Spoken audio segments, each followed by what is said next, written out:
Defence Group members, the Director General of Jammu and Kashmir Police along with other senior officers have been interacting with them, boosting their morale. Right now we are joined by the Director General of Jammu and Kashmir Police, Mr. RR Swain. Sir, since afternoon I have also been witnessing that you are meeting VDG members. What is the concept behind that?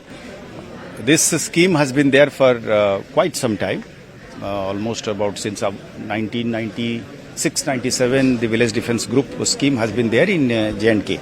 However, in the context of the new challenge that has come about from across the border and also taking advantage of the fact that the border villages have a different level of energy and enthusiasm in always participating along with the security forces and police to be able to defeat any misadventure on the part of the enemy. We thought it is appropriate and people also sent signals to us that they should also be given the opportunity.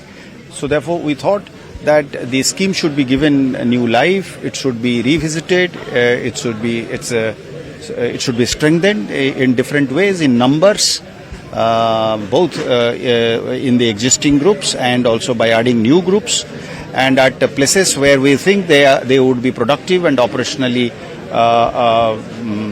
helpful and useful. And so to that extent this is an effort. Me and my senior colleagues are on the move along the border, and we would also use the opportunity to have a feedback as to what are the problems which the existing border village groups our village defence groups are facing. So we overcome them. So it's a interaction, it's a feedback, and I'm learning. At the same time, I am also, along with my colleagues, I would see that how this scheme can be given a new fillip, and we will make it very hard for the enemy. Sir, these VDG members, they are termed as the eyes and ears of our security forces, and in the past they have played a pivotal role to eradicate terrorism from these border belt.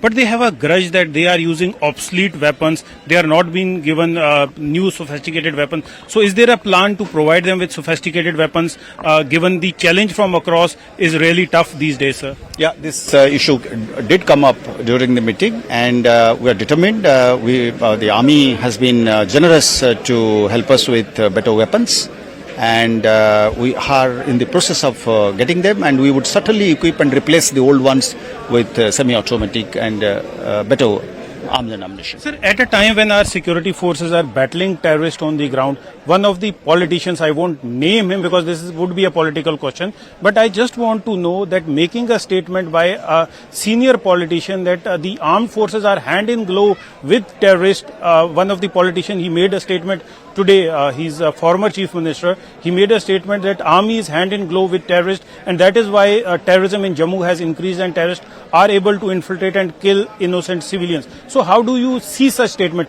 Does it affect the morale of our security forces? I mean, I am actually at a loss of words to be able to respond to. You see, let's be very plain and honest that the security forces, the army, the paramilitary and the police, they have lost as many as 7,000 lives, and they continue to lose. So they are in the forefront, and they are one of the most finest patriotic sections of the community and the Indian nation state. That is all that I can. Sir, I saw in your earlier program also and this program also that large number of people have come here. So given the enthusiasm among the VDG members, what would be your message to the people on the border belt who are still reluctant to come forward and give the information to armed forces?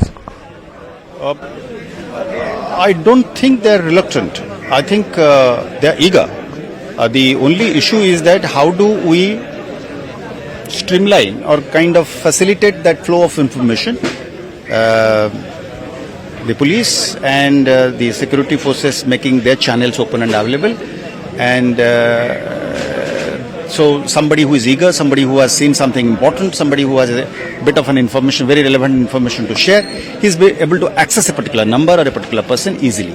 I do not really think there is a dearth of intent on the part of the border villages. Actually, the enthusiasm that you see is sufficient evidence of the fact that they are willing to contribute. This is exactly the exercise. They are willing to contribute. We are willing to really accept that contribution. the modalities have to be worked out. Sir, That is what we are- there were some, sir, last question. Sir, there were some reports that SSG commandos of Pakistan, they have also infiltrated our former commandos. How true is this information, sir? Those kinds of information, perhaps, I mean, we can all say at this point of time that there are foreign terrorists on our soil who have managed to find some gaps and be here, and they are very well trained, and they are marauders, they are mercenaries, and they are taking advantage of our terrain, and they are taking advantage of the fact that they have a gun in their hand. And they will But be that is all that they have. They will be and eliminated, beyond that, they have no resources to follow. This is the assurance that they will be eliminated soon. Oh yes. So, this is the assurance which has come from the Director General of Jammu and Kashmir Police that those marauders who have crossed over to the Indian side, they will be eliminated very soon. With video journalist Chand Dogra, I am Tejinder Singh Sodhi. आगे बढ़ते हैं।